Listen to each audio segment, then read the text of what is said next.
Russia Ukraine যুদ্ধে কাঙ্ক্ষিত সমাধান আসেনি ৩ বছরেও। ইউক্রেনের পাশে থেকে সহযোগিতা করে আসছিল যুক্তরাষ্ট্রসহ ইউরোপের বিভিন্ন দেশ। এর মধ্যে যুক্তরাষ্ট্রের ক্ষমতার পালাবদলে অনেকটা দুর্বল হয়ে পড়ে ইউক্রেন। অবশেষে ইস্টার সানডে উপলক্ষে ইউক্রেনের সঙ্গে ৩০ ঘণ্টার সাময়িক যুদ্ধবিরতির ঘোষণা করেন রুশ প্রেসিডেন্ট ভ্লাদিমির পুতিন। স্থানীয় সময় শনিবার সন্ধ্যা ৬টা থেকে সোমবার মধ্যরাত পর্যন্ত যুদ্ধবিরতি বলবৎ থাকবে। তবে ইউক্রেনের যুদ্ধবিরতি লঙ্ঘন প্রতিহতে প্রস্তুত আছে রুশ সেনারা। পুতিন জানান, যুদ্ধবিরতির সময় ইউক্রেনের পদক্ষেপ বলে দেবে তারা শান্তির পথে আসতে কতটা আন্তরিক।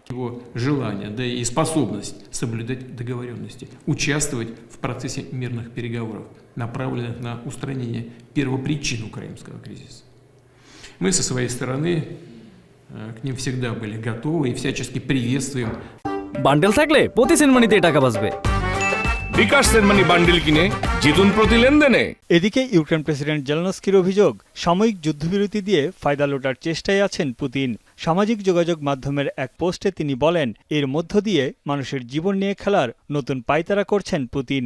এদিকে পুতিনকে মিথ্যাবাদী বলে যুদ্ধবিরতির প্রস্তাব প্রত্যাখ্যান করেছে কিয়েভের বাসিন্দারা। Розумієте, ця людина не договороспособна. Він не тому що Росія країна-терорист, по-перше, і вони постійно обманюють міжнародну спільноту. Тобто যুদ্ধবিরতিকে স্বাগত জানিয়েছে মস্কোবাসী। তাদের মতে যে কোনো সময়ের যুদ্ধবিরতি ভালো কিছু হওয়ার ইঙ্গিত দেয়। Я думаю, что с обеих сторон людей очень много верующих и христиан. Думаю, что, скорее всего... Я думаю, с их стороны никаких договоренностей быть не может вообще, пока мы их не раздавим. К миру нас может привести только решение о мире, вот и все. И больше ничего, на мой взгляд. Когда...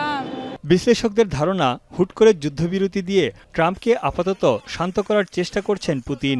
এছাড়া মার্কিন নিষেধাজ্ঞা থেকে মুক্তি পেতে এটি আরেকটি কৌশল হতে পারে রাশিয়ার। Well, Putin is actually trying similarly to get the best of the both situations, where Donald Trump, President of the United States, has been pushing for some sort of ceasefire. More recently, there were signs emerging that he's unhappy with the Russian side, that Putin was not very...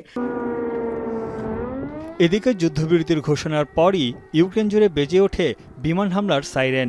সতর্ক করা হয় বাসিন্দাদের। যুদ্ধবিরতি শেষ না হওয়া পর্যন্ত কিয়েভের সামরিক কর্মকর্তাদের কর্মস্থল ত্যাগে দেয়া হয় নিষেধাজ্ঞা। কুর্স্ক অঞ্চলের সবশেষ বসতি থেকে ইউক্রেন বাহিনীকে বিতাড়িত করার পরই যুদ্ধবিরতির ঘোষণা দেয় রুশ প্রতিরক্ষা মন্ত্রণালয়। এর আগে 2023 সালে অর্থোডক্স ক্রিসমাস উপলক্ষে সাময়িক যুদ্ধবিরতির ঘোষণা দিয়েছিলেন পুতিন। তখন যুদ্ধবিরতির পেছনে রাশিয়ার গোপন উদ্দেশ্য নিয়ে সন্দেহ জানিয়ে তা প্রত্যাখ্যান করেন ইউক্রেন প্রেসিডেন্ট জেলেনস্কি। তানভীর জানি, এখন বিশ্ব।